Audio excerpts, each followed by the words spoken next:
So I just read an article that I found very interesting and enlightening in a sense, and as I was reading it, it was relatable to my dot theory, and so I kind of wanted to just lay out that article and that connection because I think they're very interesting. So basically, this article talks about how our brains are still wired or programmed like that of our, original ancestors 200,000 years ago. And when we look at what life was like then, and how our brains, from what science tells us, how our brains are wired, and kind of compare those two, we find it's very interesting in that basically our biggest hurdle in life that at that time was just staying alive. Humans had like a 15-year lifespan, and there were deadly animals, diseases, starvation, you name it, were constant threats to human life. Now, one of the things or one of the processes that developed from that, like from, I guess, through evolution, our brains developed this process of learning from other people's experiences that weren't personally our experiences. And so the example he uses is you're following your friend Tom through the woods, and Tom's a survivalist, and he knows everything about the area, and you respect him, and he's your he's your guide through the woods, and as you're following Tom, he just screams out loud, turns around, and starts running. Well, what does your mind immediately do? You take off running after him, because you don't need to go look and see what the threat was. You basically learned from his experience that wasn't personally yours, right? And so you took that information and used it to survive. Now, so that's a process that our brain has, and it's still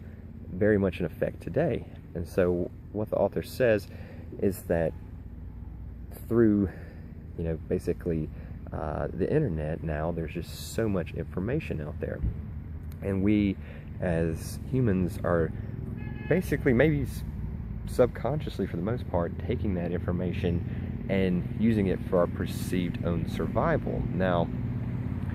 that's not I think the author would argue that that's not the best way to live your life, through using these outside sources heavily to because we're lazy in a sense, like humans, I think, are kind of lazy in the sense that, like, when it comes to our survival, that we outsource most of it, or we use this process of letting others do the thinking for us, kind of thing, and it might be subconscious, but the author, I think, would argue that that's not the way to live life. And I'm not going to say one way or the other because I don't know, but my own opinion of it is that, and just looking at my life and what the choices I've made and the experiences I've had or aim to have are more of this going out and trying to experience it on a personal level and not absorb it like a sponge, which I think is, if I just, on a more personal note, I think in the past that's kind of where I came from, because I would read a lot of books about certain different things that interest me, or watch a lot of YouTube videos on certain topics of, like, just kind of self-realization or spirituality or business, like just a range of things. And like those things, I was really absorbed in that, and now it's kind of come full circle, and I don't read nearly as much as I used to, and I don't watch hardly any YouTube videos, but I do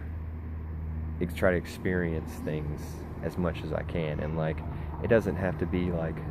you know, an experience. Like, yes, coming to New Zealand was like a big, this is how this gets related to my dot theory, and like, it's a big dot, but, and it's not necessarily about making these massive dots. Like, it's more about just having the dots, because if I don't have the dots, then the gaps in between don't have any, there's nothing substance to it. Anyway, kind of a rant, but that's my theory on how my dot theory is connected to this article, which was very interesting. But I'll find that article and put a link or something so it can be found. But very interesting, for sure, something to think about.